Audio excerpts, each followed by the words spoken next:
¿Qué tal, Nicole? Es Tu amiga bien cercana, que todavía se queda dormida en su casa. No, todo no, bien. no. Pero una cosa que sea amiga cercana, pero ¿tú sabes la opción sexual de la amiga Nicole? Sí, supongo es hetero, pues, ¿no? Como somos amigas. Supones que es hetero.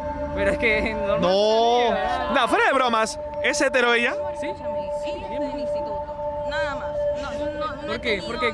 ¿Qué le escribe? ¿Qué le está escribiendo? tanto- Tú me empezaste a Ella me besar y ayudó, luego me ella me decías ayudó. quítate la ropa, no ¿Qué? sé.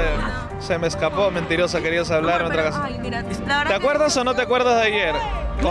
Mira, cogí la verdad. O sea, tú me pediste hacerlo, pensé que era... No, Ajá, algo así. estamos poniendo ya muchas cosas No, ahí está, mira. diferentes, ¿Qué? exagerando. No, ¿qué? ¿Es en serio? ¿Eres lesbiana? No, amor, mira, lo que pasa ¿De es que verdad? cuando ¿En estuvimos ¿Con tu serio? amiga? En serio, sí cogí. ¿Eh? ¿Se le hacemos? ¿Se parece? Oye, ¿me Mira, puedes escuchar? No, Cuando puta madre, estuvimos no, en- no me cuando- toques, no me cuando toques, no, no, estuvimos no, en no, el- no me cuando toques, no. estuvimos en el tono, ¿Qué más dice? ¿te ¿Qué más acuerdas dice acá? cuando ¿Qué está me dijiste diciendo? que me Dice... Ya, pues, ya, comparame. A ver,